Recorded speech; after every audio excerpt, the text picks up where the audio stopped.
Welcome back. Two women, both diagnosed with breast cancer, are working to create less pity, more understanding, and more power.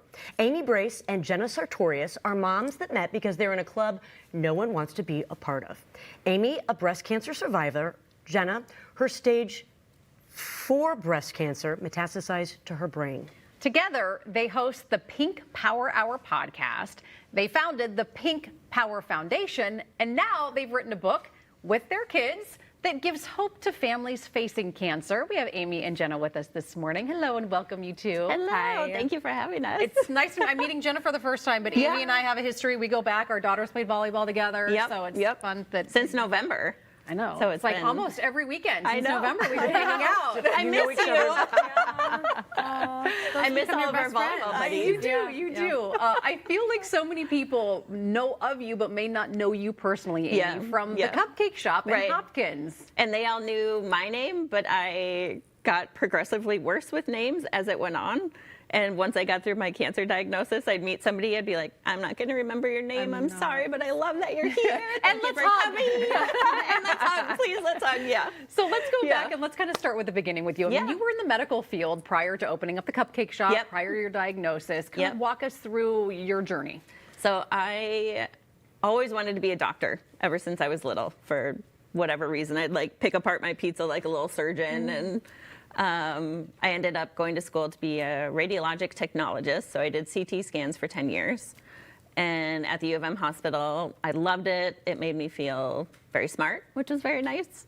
I was good at my job, so that was good. But then once I had my daughter, Kaylee, there was 2 techs in MRI that were kind of switching hours.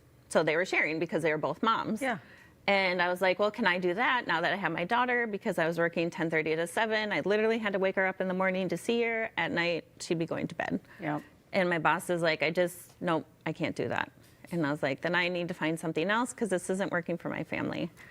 And so then I started the Cupcake Shop, of all things. My mom and I used to bake together all the time. And everything in the kitchen was just home to me and comfort and love. And so I wanted to bring that to other people. So, and you watch somebody like eat something that you make and they love it, and it just their face lights up. It just like fills me up inside, and I just love that. So through all of this, so I had the Cupcake Shop for 14 years, and I sold it to Angel Food Bakery last year.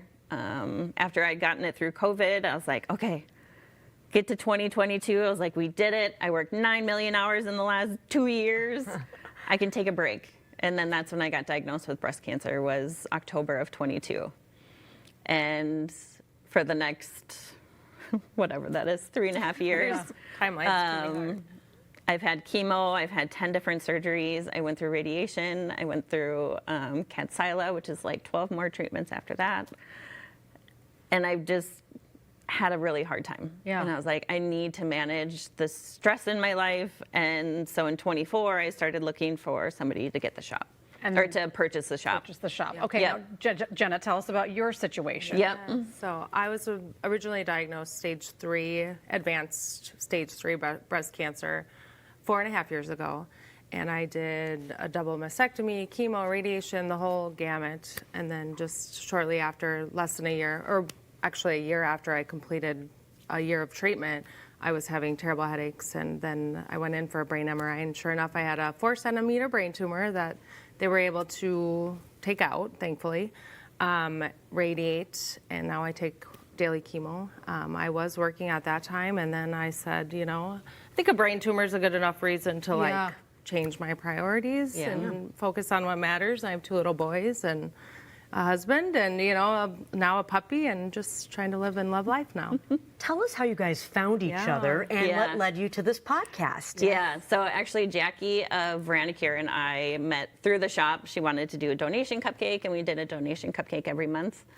And so Jackie and I came up with a documentary, a breast cancer documentary that we did last year. And so it's 10 women, all different diagnoses, and Jenna was one of the women, and then I, of course, was one of them. And I had us meet all at the shop ahead of time just so we can kind of get the wiggles out and meet each other. And Jenna walks in, and she goes, I'm one of the stage 4 people. And I was like, oh, she goes, don't do that. And I was like, Okay. What would you like me to do? I don't know. But the worst part is I do it too to somebody else, Yeah. but it's like, don't feel bad Yeah. for me. Like, I'm just trying to live and have a great time. And Yeah. But she said it went to her brain, and I was like, okay. She goes, you want to feel the hole in my brain? And I was like, yeah, we're going to be best friends.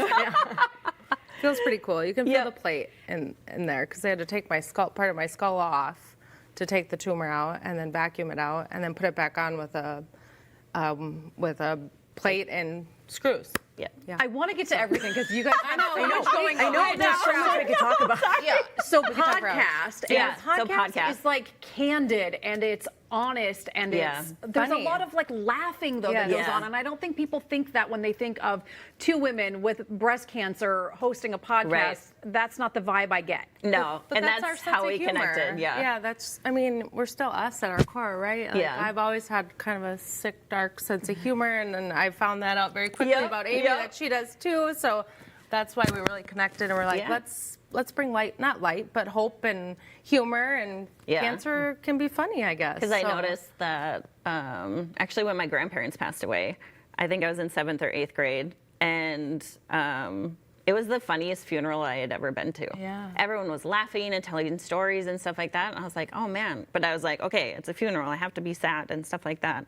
And so we kind of come at it that way, is less pity, more power. Yeah. Is don't pity me, empower me to change my life in a way that works better for me. Like, our brains suck. Like, memories, stuff like that. So we come up with tools to help each other remember. Figure it out. And it's just, yeah. And a tool you've come up with for kids, because you both talked about your Yeah. kids. Yes. You guys wrote this book with your kids. Tell me Yeah. about this and the thought behind it. Yes. Well, it's called Love Stays. It's about a mom with metastatic breast cancer. Metastatic means that it's spread. So essentially my situation, but it's a combination of the mom in the book is a combination of Amy and I, and then the kids are our actual children.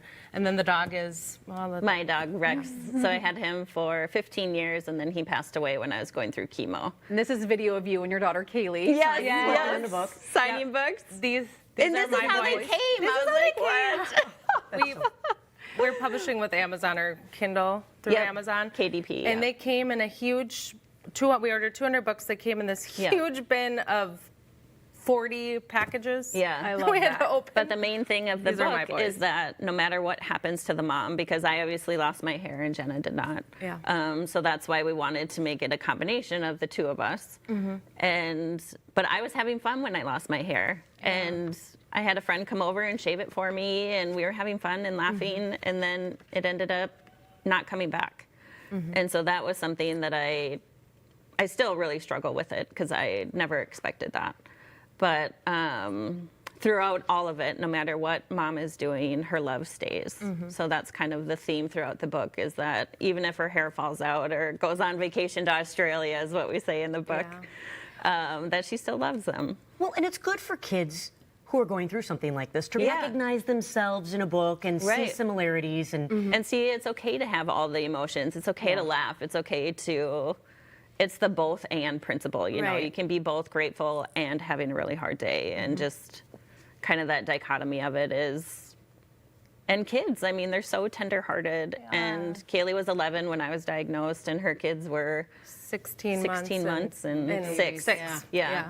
Yep, so babies. So talking to them in a way that makes sense for them. So like Audie helped write a thing, and he's like, I'll always be your mom. He's like, no, duh. No, you duh, know, so you we know? just kind of have those silly moments in there too that really relate to kids. Yeah. Well, and And capture they're- who they are. Yeah. And there's books out there for families going through cancer, but not about metastatic, which is Yeah. what's different. Real 'cause it's quick, very you uncertain. guys have kind of like a book launch happening Yes. tomorrow. Yes, So you're tomorrow. gonna tell people Yep. about it. Oh, Yes, of yeah. course. So we'll be at Southdale Mall tomorrow, upstairs by where the food court used to be. So if you go in where Rustica is, Yep. it's right straightforward there. It's from 5:30 to 8:30. And we'll be doing a reading at 6 o'clock and 7 o'clock. So we'll have the kids do a reading, and then Jenna and I will do a reading. Yeah. I love And we have coloring pages and just kind of some light snacks and things like that. But you'll be able to meet all 5 authors, and we have books signed and ready. Oh, you guys are so strong. I love that you share your Thank you. story and you Thank do it in a you. way that lets people have all the emotions. Yeah. You know what I mean? And be Listening to real your- about and it. laugh and Yeah. not feel bad about Yeah, it. right. Yeah. and on so many platforms that Yeah. everybody can access. Yeah, right. Amy and Jenna, thank you again. We do have details again for Thursday's launch party of Love Stays. We're going to post a link to the Pink Power Hour and their foundation. You can order a copy of the book there, learn all about it on our website at minnesotalive.com.